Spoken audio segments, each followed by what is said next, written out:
नमस्कार सुधी भक्तबिंद आमार धर्मकथा चैनेले आपनादेर सकलके जानाई स्वागत। आज के आमरा शुनबो कामिका एकादशीर व्रत कथा सम्पर्के। श्रावण मासेर कृष्णपक्षिया कामिका एकादशी व्रत माहात्म्य ब्रह्मवैवर्त पुराणे युधिष्ठिर श्रीकृष्ण संवादे बर्णित आछे। এই ব্রত সম্পর্কে জানবার উদ্দেশ্যে যুধিষ্ঠির মহারাজ ভগবান শ্রীকৃষ্ণকে জিজ্ঞাসা করলেন, হে জনার্দন, হে বাসুদেব, শ্রাবণ মাসের কৃষ্ণপক্ষীয় তিথিতে যে একাদশী পালন হয় সে একাদশীর নাম কি এবং এই একাদশীর মাহাত্ম্যই বা কি? কৃপা করে আমাকে সবিস্তারে বর্ণনা করুন, তা শুনতে আমি অত্যন্ত কৌতূহলী।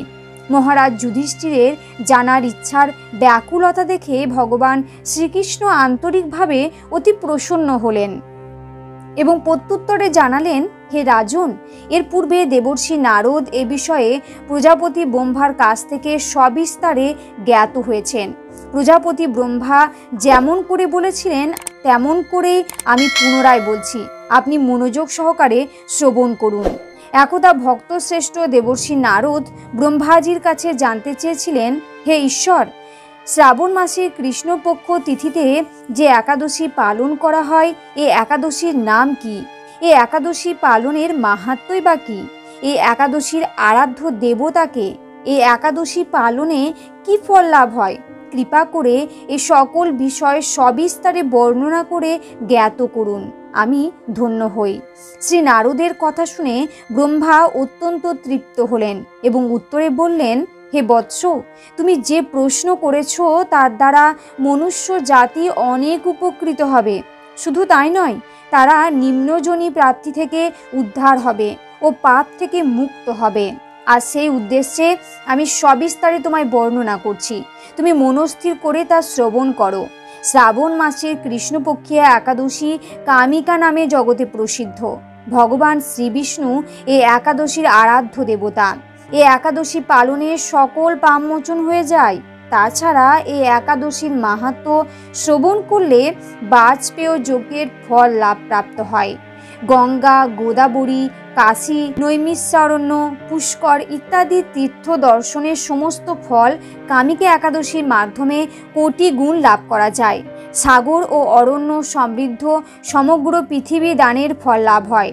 দুগ্ধবতী গাভী দানের ফল এই ব্রত পালনের সহজেই লাভ হয়।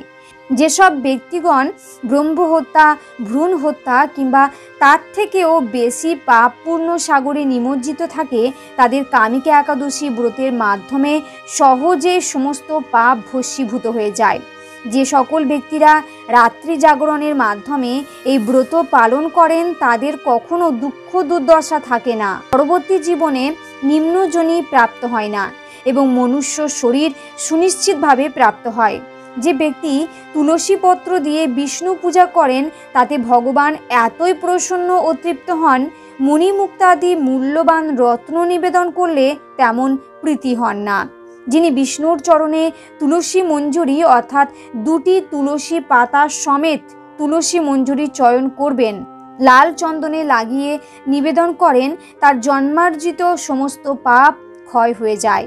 তুলসী প্রসঙ্গে ব্রহ্মা আরও বললেন, হে নারদ, যে ব্যক্তি প্রতিদিন তুলসী পত্র দর্শন করে থাকেন তার সকল পাপ ভস্মীভূত হয়ে যায়। যে ব্যক্তি তুলসী পত্র স্পর্শ করেন তার পাপিষ্ঠ দেহ পবিত্র হয়ে যায়। তুলসী গাছে প্রণাম করলে দেহের সকল রোগ দূরীভূত হয়। তুলসী গাছে জল সিঞ্চন করলে যমরাজও তার কাছে আসতে ভয় পায়।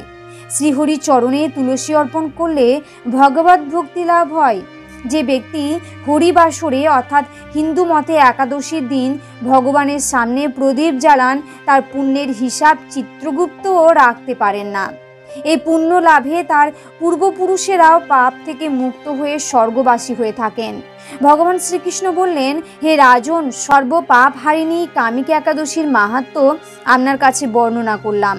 অতএব যে ব্যক্তি ব্রহ্মহত্যা, ভ্রূণ হত্যা বা অন্য কোনো পাপ কাজে জর্জরিত তিনি মহাপুণ্য ফলদায়ী কামিকা একাদশী ব্রত শ্রদ্ধা ও ভক্তির সাথে পালন করলে, তার মাহাত্ম্য শ্রদ্ধা সহকারে পাঠ কিংবা শ্রবণ করলে তিনি সর্বপাপ থেকে মুক্ত হয়ে বিষ্ণুলোকে গমন করেন।